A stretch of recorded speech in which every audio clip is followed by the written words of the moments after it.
Assalamualaikum warahmatullahi wabarakatuh. Perkenalkan, nama saya Hornisa.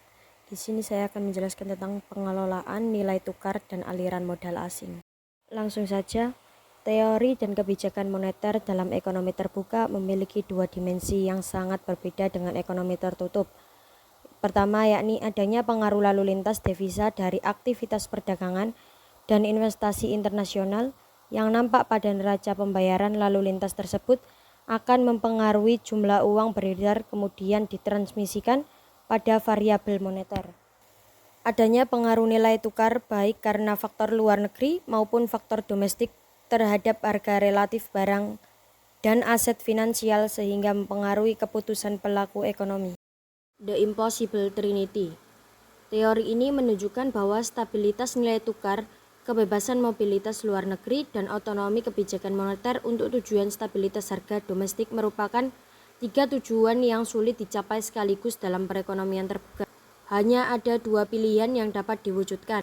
Misalnya, dalam hal negara menghendaki stabilitas nilai tukar dan kebijakan aliran modal luar negeri, otonomi kebijakan moneter untuk tujuan stabilitas harga domestik sulit dicapai karena besarnya pengaruh arus modal luar negeri terhadap perkembangan uang beredar dan inflasi. Dalam hal negara menginginkan kebebasan arus modal luar negeri dan otonomi kebijakan moneter, perkembangan nilai tukar cenderung akan berfluktuasi sesuai dengan besarnya arus modal luar negeri. Model Mundell-Fleming Impossible Trinity.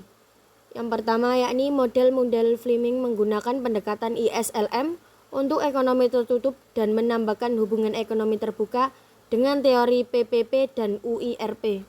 Yang kedua, asumsi ekonomi terbuka, biaya transportasi antar negara sangat rendah sehingga PPP terpenuhi, ada premi resiko sehingga UIRP berlaku, dan mobilitas modal antar negara berlangsung secara sempurna.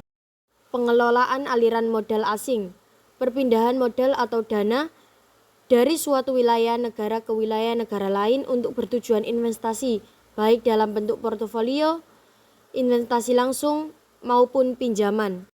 Keinginan untuk menarik aliran modal yang menambah produktivitas perekonomian. Yang pertama, aliran modal yang digunakan untuk investasi seringkali lebih disukai daripada yang digunakan untuk konsumsi. Foreign direct investment lebih menarik karena secara langsung menghubungkan aliran modal dengan pabrik dan mesin baru. Yang kedua, namun ada beberapa alasan untuk berhati-hati dalam menyatakan bahwa FDI lebih mungkin dalam meningkatkan stok modal negara. Mengidentifikasi penyebab dan dampak dari aliran modal masuk. Yang pertama yakni meningkatkan potensi suplai domestik. Yang kedua, kenaikan permintaan domestik. Yang ketiga, perubahan kondisi eksternal. Dan yang terakhir, timing. Sekian presentasi dari saya. Kurang dan lebihnya saya mohon maaf. Assalamualaikum warahmatullahi wabarakatuh.